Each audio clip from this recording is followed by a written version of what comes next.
Yo, what is up, Raider Nation? It's your boy Small Raider back at it again with another episode of Nation News. But before I get started with this video, I do want to give a huge shout out to Xavier and his brother Isaiah from Apple Valley. I told you I was going to give you a shout out, so here's your shout out. I also do want to give a shout out to my guy Aldo from Las Vegas. I met him a couple of weeks ago when I was out there and I forgot to give you a shout out. But hey, I do appreciate you and your support on this channel as well as every single one of you guys. So if this is the first time you're coming across my channel and you love the Las Vegas Raiders, then hit that subscribe button and hit that notification icon button just to notify you guys when I upload more videos just like this. With that being said, let's not waste any more time and let's get started with your Nation News. And you tell them one thing, just win, baby.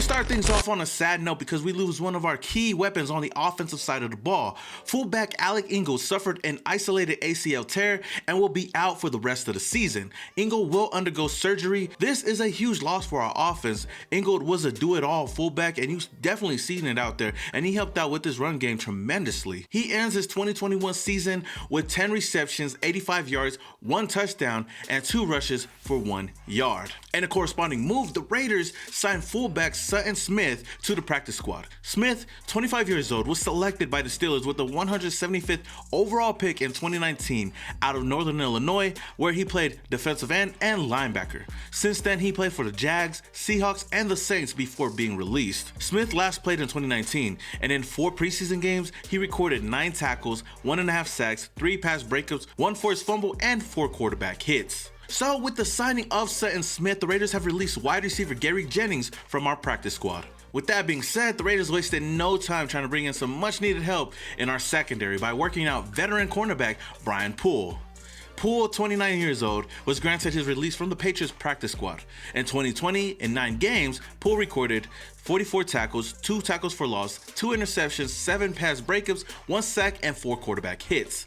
During the offseason, the Raiders were heavily interested in Poole before signing Casey Hayward, which so far has been a great move by the team. But if this team does end up bringing in Brian Poole, it would help out the secondary that much more. Poole could possibly become our starting slot corner, pushing rookie Nate Hobbs outside opposite of Casey Hayward till Mullen gets healthy. To me, I think the Raiders should pull the trigger on this. The more the merrier. And as solid as Brandon Faison has been for this team up until the Chiefs game, it wouldn't hurt to bring in another veteran to help the secondary out. So, Raider Nation, what do you guys think about this? Should the Raiders go out and finally bring in Brian Poole to the dark side, or should we just stay with the players that we already have right now? Let me know down in the comments below. In other news, the Raiders have also worked out some players to possibly help out our defensive line. Those players being defensive tackle Daniel McCullers, nose tackle PJ Johnson, and Braxton Hoyt. McCullers appeared in 3 games for the Bears in 2020. In his 9-year career playing for both the Steelers and the Bears, he tallied a total of 49 tackles, 4 tackles for loss, 9 quarterback hits, 2.5 sacks, and 2 pass breakups. Hoyt, on the other hand, has appeared in 1 game for the Chiefs in 2020, where he recorded only 1 tackle for loss. And as for Johnson, he was drafted by the Lions in 2019 and has never appeared in an NFL game. Honestly, I wouldn't expect much of them if they were to be signed to the team, and if they would most likely be brought in as depth. We do have a glaring need on the defensive line, especially to stop the run. We have struggled so much, but it just seems like we don't have the answers. I'm just hoping that this team and this defensive line moving forward can clean things up, because if we can't, it's going to be a long season. Now, last up, the question that a lot of you guys have been asking, a lot of Raider fans have been asking, especially after this horrible loss against the Chiefs, is it time to move on from Derek Carr? As of right now, I would say no. Now, I understand that Raider fans can be emotional as fuck, and understandably so, because this team has not done much for us other than get our hopes up high and then just taking that shit away from us. Don't what? give me hope. But there's no need to worry right now. We still got 8 games left in the season and we're above 500 at 5-4 and still have a chance to take the division. A lot of things can change in the next coming weeks if we get our shit together and we start winning games. Heck, look at the Chiefs. They were the bottom feeders of the AFC West and they made their way all the way back to number 1 for now. I'm just saying, don't overreact to this. Until the season is over and it's all said and done and we don't do shit, then we can start talking again. It's just funny to me that Raider fans are so quick to jump ship, especially during the season. We started this season off 3-0, beating 3 playoff teams, former playoff teams from last year, and the Ravens, the Steelers, and the Dolphins. And we were all hyped up. Derek Carr haters are all gone. They were silent. They were all ghosts. And Derek Carr was in the MVP candidate race. Then we lose 2 straight games to the Chargers and to the Bears. And a lot of Raider fans turned on the team, saying that the season was over, that Derek Carr wasn't the answer, that we needed a new quarterback. Heck, all those Derek Carr haters that were quiet for the first 3 weeks came right back and started talking their shit. And then on top of all of that, all the John Gruden emails came out and we had to fire our coach. A lot of adversity was thrown our way. But what did we do? We overcame all that adversity and won 2 straight games with a new head coach in Rich Bisaccia.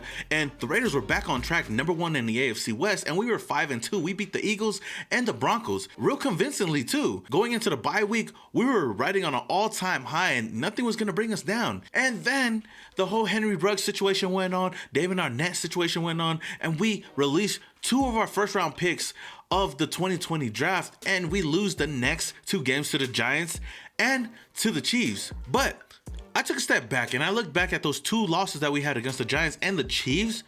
A lot of things could have changed if we made a couple of tweaks here and there. So hear me out. You look at that Giants game. Our defense played well, or played good enough to win that game. Obviously, that loss falls on our quarterback, Derek Carr, because he played a shitty game, the worst game that he had of the season, and our red zone offense was horrible as well. We had 6 chances in the end zone, only coming away with 1 touchdown and 3 field goals. Imagine scoring touchdowns on at least 3 of those 6 drives. We could have easily won this game, or we could have easily tied the game up going into overtime. So as far as that Giants game, it could have went either way. Now moving on to the Chiefs game, hear me out. I know looking at the score, it was 41-14. We got our asses handed to us. We got blown out. But if you take a deeper dive and look into this game, it could have definitely went a different direction, especially in our favor. The first thing I do want to bring up is missed calls in critical situations, especially on Mad Max Crosby. You take a deeper dive in the second quarter. We were down 10-7. The Chiefs had the ball. They were driving down the field. On 3rd and 7, the referees missed a huge holding call on Max Crosby where Max Crosby could have easily had a sack on Patrick Mahomes, or at least had a pressure. But what ended up happening? Patrick Mahomes had the time to find his tight end for the first down. Mad Max Crosby had his guy beat and was gonna get to Patrick Mahomes, but you see that arm holding Mad Max Crosby, and that gives Patrick Mahomes just enough time to get the throw off. Imagine we get a 3-and-out in that situation. We get the ball right back with the momentum in our hands. You know, after getting that huge Hunter Renfrow touchdown, we get the ball right back and we could drive down the field, take the lead, and at worst, get the field goal and tie the ball game up. But it doesn't stop there, because on that same exact drive down the field, the Chiefs were near the end zone on 4th and 1. They were going for it on 4th and 1. And Mad Max Crosby literally gets tackled to the floor, and there was no call. It ended up being a first down run by the Chiefs. But look at the play in slow motion. Mad Max Crosby again beats the offensive lineman and could easily be there to get the tackle in the backfield, but no call at all. And you see Mad Max Crosby's frustration after the play, throwing his hands up, asking where the flag is on the holding play. But you could definitely see, it's clear as day. There's no excuse for it. But imagine that stop on 4th and 1. Maybe we don't get the touchdown. Maybe we don't get the field goal, but we get the ball right back and we could drive down the field, take some time off the clock. And then on top of that, you look at this play from another angle. Look at number 77. He should be called for a false start right before the play even goes on. But the referees don't see that. They turn a blind eye to it, and they end up getting that first down.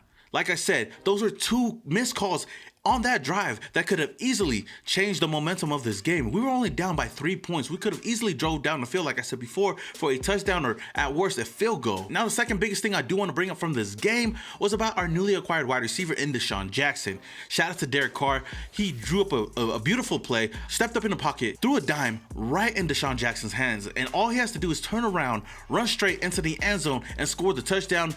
But that's not what happened. DeSean Jackson stops, turns around, looks at the defender, and runs sideways, and then fumbles the ball away in what appears to be one of the weirdest, most disgusting plays I've seen from this team this season. And that was a costly turnover for us and this team. We were only down 24-14, and I believe at that moment that's when our momentum definitely shifted. Our defense started selling us out, our offensive line started selling us out, and even our quarterback Derek Carr started selling us out for the remainder of the game. So at the end of the day, ironically, if you guys want to blame one person, don't blame Derek Carr, don't blame Rich Bisaccia, don't blame this Raiders team.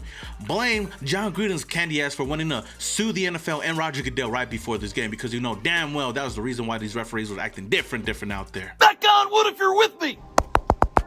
In all seriousness, Raider Nation, yeah, we lost 2 straight games, but we are still in it. We're above 500 at 5-4. Still have a chance to take over this division if we could clean some stuff up. Heck, this team is still better, much better than the team that we had a year ago. So until the season is officially over, I'm gonna ride with DC and this Raiders team through all the wins, through all the losses, through all the ups and the downs of this 2021 season. Because like I said before, this whole season can change in just a matter of games. But that's just me. Are you guys still gonna ride with this team until the end of the season, or are you guys looking forward to the next year's draft and looking for a new quarterback? And if you guys are wanting a new quarterback and not Derek Carr, who would you guys replace him with next season? Would you guys go out and draft somebody or go trade for somebody else? Let me know down in the comments below. All right, Raider Nation, that is all I have for you guys today on this episode of Nation News. If you guys enjoyed the video, don't forget to hit that like button. And if this is the first time you're coming across my channel and you love the Las Vegas Raiders, then hit that subscribe button and hit that notification icon button just to notify you guys when I upload more videos just like this. Until the next video, this is your boy Simone Raider, and your boy is yeah. And you tell them one thing. Just win, baby.